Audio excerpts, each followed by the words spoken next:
Hi, welcome once again to this channel on Time Therapy. On today's topic, we are gonna talk about someone that I really like, and her name is Talisha Roth, and she's a neuroscientist, and she works in the field of experimental psychology.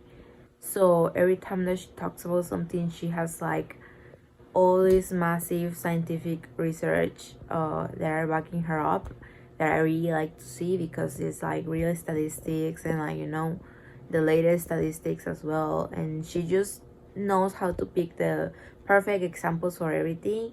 So I I took some examples of her examples to explain the point that she is talking about and the point that now we are going to talk about, that is how to motivate yourself to change your behavior. It sounds a little bit difficult, and it is, but she makes some key points that are really important and that make it way more easier to do. So let's go into it. One of the examples that she starts with, and is one that we can really confirm, is that graphic images from smoking packages do not deter smokers from stop smoking.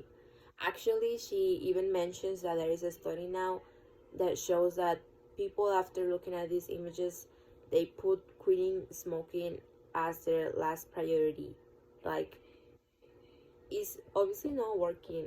Over time, or statistics on people that smoke is been just increased, even though these pictures are always there, the warnings are everywhere.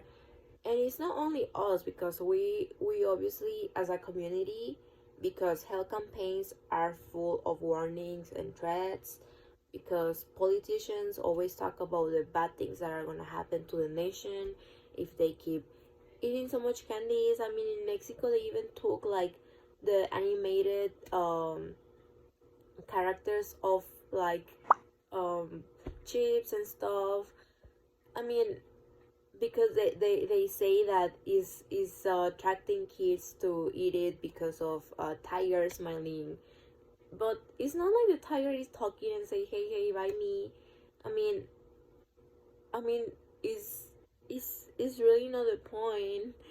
So what we see here is that on average all of this has such a limited impact. Maybe not like non-impact, because we wouldn't confirm that, right?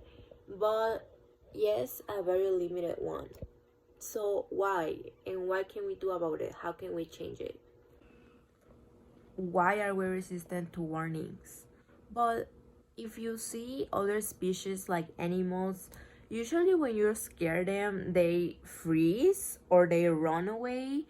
And it's the same with us. When people scare us, we just freeze or run away from the responsibility, because it really doesn't help. I mean, she mentions that um people don't like to see bad news. People don't like to feed themselves with bad news. They don't take bad news very good either. Like, for example, people who has like a stock market account, she shows some statistics, but I don't have them here, because but I can explain. She shows that when the stock market is good, up, people logging into their accounts just to see their accounts. They don't make no transaction, they don't make anything. They just go and see the good news because they're obviously winning something. It's like good news, they are seeking for it. But when the market is not very good, people avoid to log in, because they obviously don't want to find out bad information, bad news. But she also points out the fact that these bad news have to be reasonable, because it's like thinking, okay, is a stock market is bad now, it can be better tomorrow, it can be bad tomorrow, but maybe next day better. Like, reasonable, like, okay, it's just having a bad time. Because people don't don't do action when they see like, why would I do action for this now if tomorrow it can be okay again? But when the market is crash, that's where everyone logs in. That's where everyone is like, oh my god, this is really a crash. But sometimes it's too late already.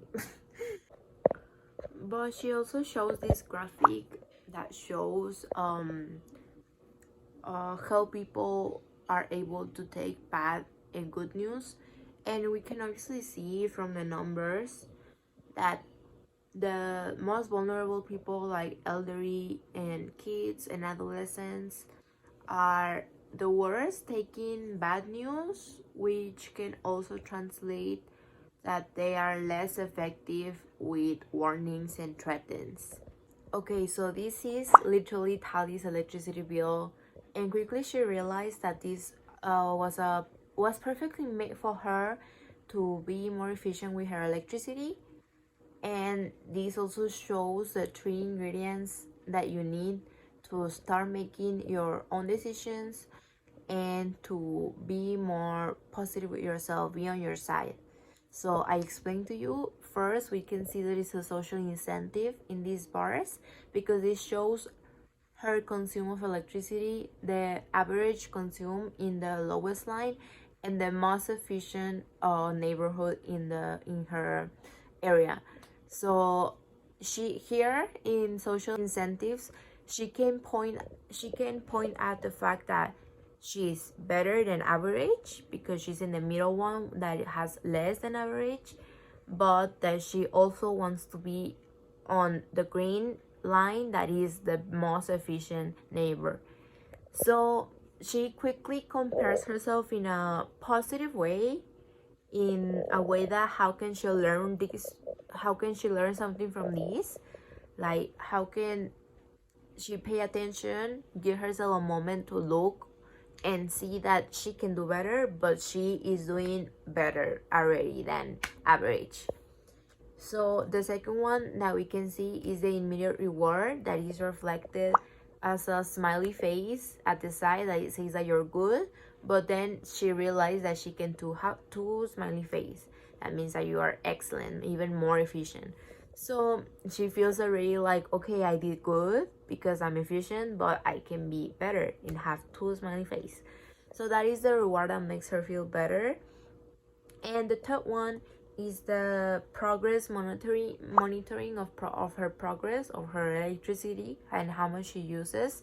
That is, well, this statistic here, and that made her feel in control. That made her feel like, okay, she is the responsible for being more efficient, but she is also the responsible for her to try to be more efficient, right?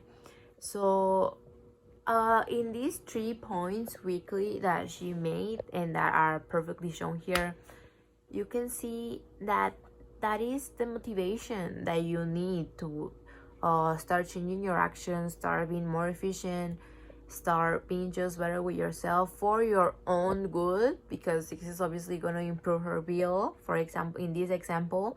But in your life it can reflect in so many ways, and I recommend you this. I try and I can confirm that it feels very good when you see that you communicate better because you deleted this habit of just keep quiet when you're angry.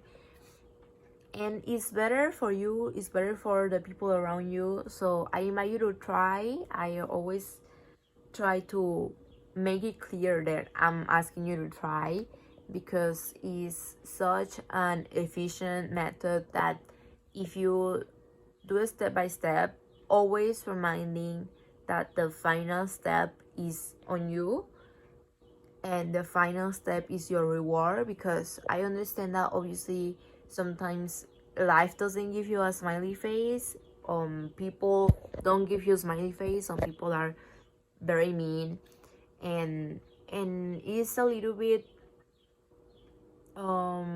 challenging to always find the immediate reward on others or on other things that is outside you. But I need to let you know this before you you find yourself in the position of one, you need immediate reward from others, or you need a smiley face. Don't take it so literal. Just try to get into the point that is that the progress monitoring is your reward. You seeing your progress is what is gonna make you feel good. You being able to have control over your life is what is gonna make you feel safe with yourself. And you need to be in a very vulnerable position, but also just remind yourself that you are the person that you spend more time with, and that's why you want the best person. Because I don't want to like spend my whole life with like a not very good person. Like, she doesn't have good habits, she doesn't eat well, you know. I want to be the best for myself, but of course being the best for myself also means being my best self to others. So that is the best reward that you can get, just having a easier time with yourself, with your family, with your friends. So I hope you got my point, my explanation with what I'm trying to say. I hope you can try to make this exercise of social incentives, immediate reward, and progress monitoring of progress. You know what I'm talking about. The lines that shows that you are the one that has the writing in your own life. Okay, it's you. All the progress, if it's good, if it's bad, is on you. Of course there is tons of factors around it, but I want to remind yourself that you're in charge, and that I know that you can do this. Thank you very much. Don't forget to subscribe and like this video and all my other videos. Bye. Thank you.